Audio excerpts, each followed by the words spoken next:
बहुत समय पहले की बात है। एक प्रतापी राजा थे जिनके प्रिय मंत्री बहुत ज्ञानी और शांत स्वभाव के थे। मंत्री का एक ही मंत्र था, जो होता है अच्छे के लिए होता है। राजा अक्सर इस बात पर उनसे बहस करते थे, क्योंकि उन्हें लगता था कि जीवन में दुख और दुर्घटनाएं अच्छी कैसे हो सकती हैं। एक दिन राजा तलवार की धार देख रहे थे कि अचानक उनका हाथ फिसल गया और उनके हाथ की एक उंगली कट गई। दर्द से कराहते हुए राजा ने मंत्री को बुलाया। मंत्री ने पट्टी बांधी और शांत स्वर में बोले, महाराज धीरज रखें। जो हुआ है अच्छे के लिए ही हुआ है। राजा क्रोध से लाल पीले हो गए। उन्होंने चिल्लाकर कहा, मेरी उंगली कट गई, मुझे असहनीय पीड़ा हो रही है, और तुम कह रहे हो कि यह अच्छे के लिए है। सैनिकों, इस मूर्ख मंत्री को अभी के अभी काल कोठरी में डाल दो। जब सैनिक मंत्री को ले जा रहे थे, तब भी मंत्री मुस्कुराए और बोले, इसमें भी कोई भलाई होगी, जो होता है अच्छे के लिए होता है। कुछ दिन बीत गए। राजा शिकार के शौकीन थे। वे अपने घोड़े पर सवार होकर घने जंगल में निकल गए। पीछा करते करते वे अपने सैनिकों से बिछड़ गए और एक ऐसे कबीले के इलाके में पहुंच गए जो इंसानी बलि में विश्वास रखते थे। कबीले के लोगों ने राजा को बंदी बना लिया। वे उन्हें अपने देवता के सामने बलि चढ़ाने के लिए ले गए। बलि की सारी तैयारियां पूरी हो चुकी थी। तभी कबीले के पुजारी की नजर राजा के हाथ पर पड़ी। उसने देखा कि राजा की एक उंगली कटी हुई है। पुजारी चिल्लाया, रुक जाओ, यह बलि स्वीकार नहीं की जा सकती। यह व्यक्ति अंगभंग है, इसका शरीर पूर्ण नहीं है। खंडित शरीर की बलि देने से हमारे देवता रुष्ट हो जाएंगे। कबीले वालों ने राजा को अयोग्य मानकर छोड़ दिया। राजा को तुरंत अपने मंत्री की बात याद आई। वे समझ गए कि अगर उस दिन उंगली न कटी होती तो आज उनका सिर धड़ से अलग होता। वे तुरंत महल पहुंचे और कालकोठरी से मंत्री को बाहर निकाला। राजा ने मंत्री के पैर पकड़ लिए और कहा, मित्र, तुमने सही कहा था। उंगली का कटना मेरे प्राण बचा गया। लेकिन एक बात बताओ, मैंने तुम्हें जेल भेजा, तुम्हें कष्ट दिया, इसमें तुम्हारे लिए क्या अच्छा था? मंत्री ने शांति से उत्तर दिया, महाराज, अगर मैं जेल में न होता तो मैं शिकार पर आपके साथ होता। कबीले वाले मुझे पकड़ लेते। आपकी तो उंगली कटी थी, इसलिए आप बच गए। लेकिन मेरा तो शरीर पूर्ण था। वे मेरी बलि चढ़ा देते। इसलिए मुझे जेल भेजना भी मेरे लिए अच्छा ही साबित हुआ। राजा और मंत्री इस चर्चा के बाद महात्मा बुद्ध की शरण में पहुंचे। बुद्ध एक वृक्ष के नीचे ध्यानमग्न थे। राजा ने सारी घटना सुनाई और पूछा, भगवान, क्या सचमुच सब कुछ अच्छे के लिए ही होता है? बुद्ध मुस्कुराए और मधुर वाणी में बोले, जीवन एक विशाल सागर की तरह है। जब लहर उठती है तो हमें लगता है कि वह हमें डुबो देगी, लेकिन वही लहर हमें किनारे तक भी ले जाती है। मनुष्य केवल वर्तमान की एक छोटी सी घटना को देखता है, लेकिन प्रकृति पूरे चक्र को देखती है। बुद्ध ने 3 मुख्य बातें सिखाईं। दृष्टिकोण का अंतर, जो आज विपत्ति लग रही है, वह भविष्य के किसी बड़े सुख की नींव हो सकती है। अनासक्ति, नॉन अटैचमेंट, जब हम जो है उसे स्वीकार कर लेते हैं तो मानसिक पीड़ा समाप्त हो जाती है। उंगली कटना शारीरिक दुख था, लेकिन उसके प्रति क्रोध मानसिक दुख था। समय का चक्र, जैसे ऋतुएं बदलती हैं, वैसे ही स्थितियां बदलती हैं। बुरा समय हमें धैर्य सिखाता है और अच्छा समय हमें कृतज्ञता। कहानी का सार, मैसेज। यह कहानी हमें सिखाती है कि हम अक्सर छोटी तस्वीर देखकर परेशान हो जाते हैं। जब जीवन में कुछ ऐसा हो जो हमारी योजना के अनुसार न हो, तो उसे कोसने के बजाय यह सोचना चाहिए कि शायद इसमें ब्रह्मांड की कोई बड़ी योजना छिपी है। धैर्य रखें, क्योंकि समय का हर कांटा अंत में एक फूल की ओर ले जाता है। मानसिक शांति और स्वीकार भाव गाइडेड मेडिटेशन। एक शांत जगह पर बैठ जाएं। अपनी रीढ़ की हड्डी सीधी रखें और कंधे ढीले छोड़ दें। धीरे से अपनी आंखें बंद करें। अपने हाथों को अपनी गोद में रखें। एक लंबी और गहरी सांस लें। नाक से सांस अंदर लें और धीरे से मुंह से बाहर छोड़ें। शरीर को ढीला छोड़ना। अपना ध्यान अपने पैरों के पंजों पर ले जाएं। उन्हें ढीला छोड़ दें। अब ध्यान अपने पेट और छाती पर लाएं। महसूस करें कि सांस के साथ आपका शरीर कैसे फूल और पिचक रहा है। अपने चेहरे की मांसपेशियों को ढीला करें। माथे पर कोई शिकन न रहने दें। खुद से कहें, इस समय मैं पूरी तरह सुरक्षित हूं। मुझे कहीं नहीं जाना, कुछ नहीं करना। स्वीकार भाव का संकल्प। अपने मन में उस स्थिति या घटना को लाएं जो आपको परेशान कर रही है। वह कुछ भी हो सकता है, कोई काम का न बनना, कोई नुकसान या कोई दुख। अब उस घटना को दूर से एक दर्शक ऑब्जर्वर की तरह देखें। महात्मा बुद्ध की मुस्कुराहट को याद करें और मन ही मन ये शब्द कहें, जो हुआ उसे मैं बदल नहीं सकता। जो हो रहा है उसे मैं पूरे दिल से स्वीकार करता हूँ।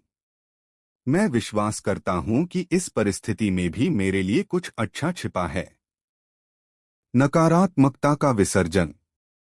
कल्पना करें कि आपकी हर सांस छोड़ने के साथ आपके मन का डर, गुस्सा और चिंता बाहर निकल रही है। कल्पना करें कि हर सांस अंदर लेने के साथ आप शांति, धैर्य और शक्ति को अंदर खींच रहे हैं।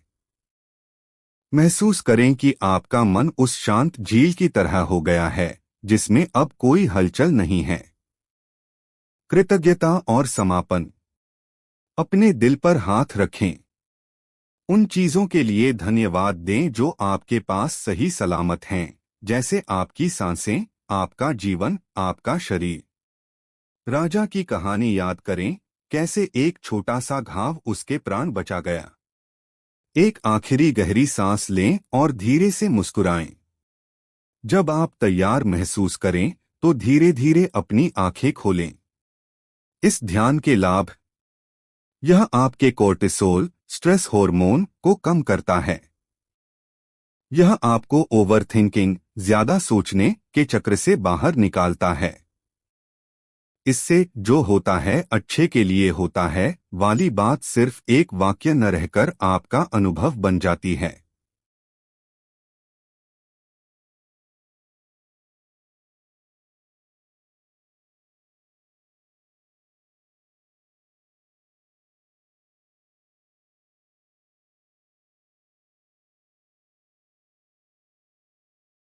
नहीं लगा पाता था।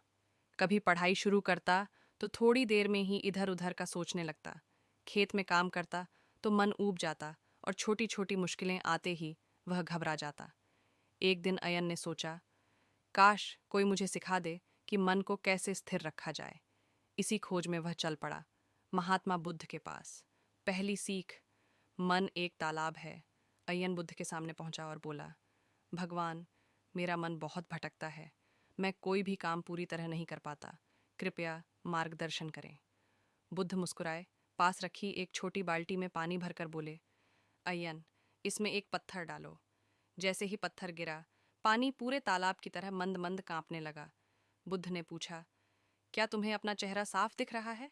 अय्यन ने कहा, नहीं, बिल्कुल नहीं। बुद्ध बोले, जब पानी में हलचल होती है तो कुछ भी साफ नहीं दिखता।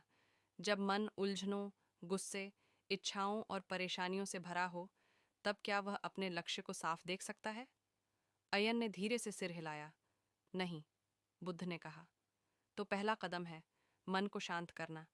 जब मन शांत होगा, ध्यान अपने आप आएगा। यह सुनकर अयन ने महसूस किया कि उसका मन वास्तव में एक कांपते हुए तालाब की तरह है। दूसरी सीख, फोकस का रहस्य। बुद्ध ने उसे अगले दिन बुलाया। वे उसे जंगल में ले गए और बोले, यह एक सूखी टहनी है। इसे पकड़ो और जंगल में जहां भी जाओ, सिर्फ इसे देखते जाओ। चाहे कोई आवाज़ आए, हवा चले, पत्ते गिरें, तुम्हारी नज़र सिर्फ इस टहनी पर रहनी चाहिए। अयन चला। पहले तो उसे आसान लगा, लेकिन थोड़ी ही देर में पक्षियों की आवाज़ें आने लगीं, पत्तों की सरसराहट ध्यान खींचने लगी, हवा चेहरे पर महसूस होने लगी और हर बार उसका ध्यान टहनी से हट जाता। शाम को वह थका हारा बुद्ध के पास पहुंचा और बोला, भगवान, मैं 1000 बार ध्यान भटकने से बच नहीं पाया। बुद्ध मुस्कुराए। ध्यान हटना समस्या नहीं है, उसे बार बार वापस लाना ही अभ्यास है। किसी भी काम में फोकस का रहस्य यही है, जब भी मन भटके उसे धीरे से वापस अपने काम पर ले आना। हर बार जब तुम ऐसा करते हो, तुम्हारा मन थोड़ा और मजबूत हो जाता है। अयन ने गहरी सांस ली। तो यही अभ्यास मुझे रोज करना होगा? बुद्ध बोले, हाँ, यही तुम्हें अजेय बना देगा। तीसरी सीख, समस्या या समाधान। कुछ दिनों बाद अयन के गांव में अकाल पड़ गया। लोग दुखी हो गए, फसलें सूखने लगीं, पानी कम हो गया। अयन भी डर गया और उदास हो गया। वह फिर बुद्ध के पास पहुंच गया। बुद्ध ने उसे पास बैठाया और कहा, अयन, दो लोग एक ही समस्या देखते हैं, एक डरता है, दूसरा समाधान खोजता है। दोनों की दुनिया एक जैसी नहीं होती। फिर बुद्ध ने उसे एक छोटी सी कहानी सुना दी। एक बार दो किसान खेत में काम कर रहे थे। अचानक आंधी आई, पेड़ टूटकर गिर गया। पहला किसान चिल्लाने लगा, अब तो सब खत्म, क्यों हमेशा मेरे साथ ही ऐसा होता है? दूसरा किसान शांत रहा और बोला, अच्छा है, अब मुझे नई फसल लगाने का मौका मिलेगा। देखा, स्थिति वही, मन अलग, परिणाम भी अलग। अयन ने कहा, तो कठिनाइयां समस्या नहीं है, हमारा नजरिया समस्या है? बुद्ध ने जवाब दिया, बिल्कुल। समस्याएं हमें रोकने नहीं आती, हमें तैयार करने आती हैं। सकारात्मक रहना मतलब यह नहीं कि मुसीबतें नहीं होंगी, बल्कि यह कि तुम किसी भी परिस्थिति में अपने मन को बिखरने नहीं दोगे। अय्यन का चेहरा चमक उठा। उसे लगा जैसे कोई भारी बोझ उतर गया है। अंतिम सीख, वर्तमान में जीना ही शक्ति है। एक शाम बुद्ध अय्यन को नदी किनारे ले गए। सूरज ढल रहा था, पानी सुनहरा चमक रहा था। बुद्ध ने कहा, अय्यन, तुम हमेशा कल की फिक्र और आने वाली बुरी चीज़ों के डर में जीते हो। मन कभी आगे, कभी पीछे भागता रहता है। इसी वजह से तुम अपने काम में ध्यान नहीं लगा पाते। उन्होंने हाथ में एक फूल लिया और कहा, यह फूल सिर्फ इस पल में है। यह न कल का सोचता है, न आने वाले तूफान का डर रखता है। इसीलिए यह पूरी खूबसूरती से खिला है। अय्यन ने पूछा, तो मुझे क्या करना चाहिए? बुद्ध बोले, जो काम इस समय कर रहे हो, पूरे मन, पूरे ध्यान और पूरे प्रेम से करो। असल शक्ति वर्तमान में जीने में है। जब यह सीख जाओगे, न फोकस डगमगाएगा, न सकारात्मकता। कहानी का अंत, एक बदला हुआ अयन। अगले कुछ महीनों में अयन बदल चुका था। वह रोज अभ्यास करता, मन शांत रखने का, ध्यान वापस लाने का, हर समस्या में समाधान खोजने का और वर्तमान में जीने का। धीरे धीरे उसका मन स्थिर होने लगा, काम में ध्यान लगने लगा, मुश्किलें छोटी लगने लगीं और उसका चेहरा सदैव शांत और सकारात्मक रहता। गांव के लोग कहते, अयन अब बहुत परिपक्व हो गया है, लगता है वह बुद्ध के पास से मन का खजाना लेकर आया है। और अयन मुस्कुरा देता। उसे पता था कि खजाना कहीं बाहर नहीं, उसके अपने मन में ही था। कहानी का संदेश, मन को शांत करो, फोकस अपने आप बढ़ेगा। ध्यान भटकना सामान्य है, उसे वापस लाना ही साधना है। समस्या नहीं, नजरिया सबसे बड़ा अंतर बनाता है। वर्तमान में जीना ही सच्ची शक्ति है।